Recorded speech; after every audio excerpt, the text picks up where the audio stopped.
প্রত্যেকটা প্রতিষ্ঠানে প্রত্যেক টিমে 5 ধরনের লোক থাকে। এক ধরনের লোক হচ্ছে পারফর্মার। তারা জানে কি করতে হবে এবং কেন করছে, তার লক্ষ্য কি, সবকিছু তাদের কাছে পরিষ্কার। যেমন এই ভিডিওর এই লোকটিকে আপনারা দেখতে পাচ্ছেন। এর পাশাপাশি কিছু লোক আছে, তারা খুবই কাজ করার জন্য খুবই দক্ষ, কিন্তু তারা আসলে জানে না যে পরিকল্পনা কিভাবে করতে হয়। অন্য কেউ পরিকল্পনা করে দিলে, রেডি করে দিলে বা অন্য কারো নেতৃত্বে তারা ভালোভাবে কাজ করতে পারে।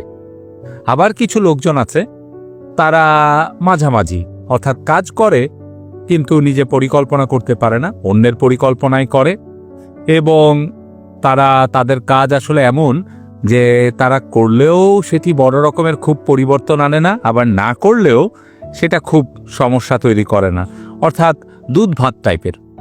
চতুর্থ যে টাইপটি, যেটি আপনারা ছবিতে দেখতে পাচ্ছেন, পিটিএস বলছি, পটেনশিয়াল ট্রাবল সোর্স, তারা যেটি করে সেটি হচ্ছে বিভিন্ন সময় হালকা পাতলা করে নানা রকমের নেতিবাচক কাজ করার চেষ্টা করে, অন্যদের ডিমোটিভেট করে।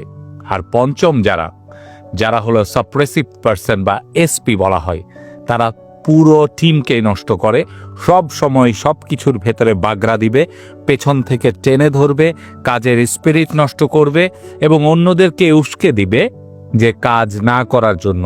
বিশেষত যারা দেখবে যে কাছাকাছি যাকে একটু টোকা দেওয়া যায়, দলে ভেড়ানো যায়, তাদেরকে নিজের দিকে আনার চেষ্টা করবে, যার ফলে পুরো টিমের যে গতি কাজের সেটা কমে যায়।